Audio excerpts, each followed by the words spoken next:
Қайырлы күн достар. Егерде еті өте жұмсақ, дәмді классикалық рецептпен дайындалған қуырдақ дайындалғыңыз келсе, міндетті түрде менің каналыма жазылып отырыңыздар. Қоңыраушаны басып отырыңыздар. Ең алдымен бізге сиыр еті керек болады. Сиыр етін көбік қып турап аласыздар.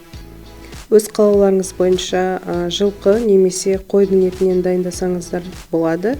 Өте дәмді шығады. Біздің жағдайда біз сиыр етін алдық. Көп жағдайда өкпе, бауыр қосады, бірақ та біз қоспадық. Өз қалауларыңыз бойынша қоссаңыздар болады. Ең алдымен қызып тұрған табаға сиыр етін дұрыстап қуырып аламыз. Майға қуырып жатқан кезде жаңағы өзінің еттің соғы шығады, сол соғымен бірге сочный қылып қуырып аласыздар. Ет жұмсақ болу үшін 10-15 минут бұқтырып алсаңыздар да болады. Картошканы осылай квадратик қылып кесеміз.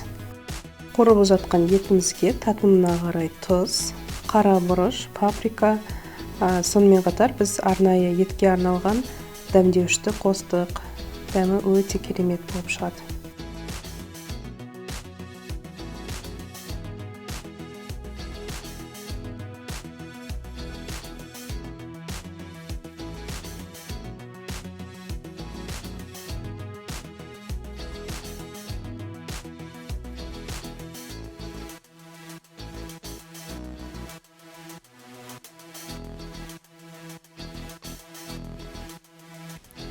Біз көріп тұрғандай етіміз өте дәмді, жұмсақ болып пісті. Ендігі кезекте картофельді салып, жақсылап араластырасыздар да бұқтырып қоясыз. Бір 20-25 минуттай уақыт жеткілікті. Сонымен қатар кішкене 1 стакан қайнаған су қосып жіберсеңіздер болады. Біздің қуырдағымыз пісіп қалды. Классикалық рецепт болғандықтан пиязды соңынан қосамыз, осылай жоғарғы қабаттарына сеуіп қойсаңыздар жеткілікті.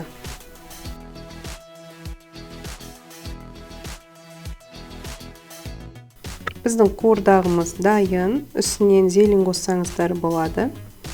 Сіздермен бірге болған мен Ақбота. Егерде дәмді, қолжетімді бір жасағаннан керемет шығатын рецепттер керек болса, міндетті түрде менің каналыма жазылыңыздар. Астарыңыз дәмді болсын.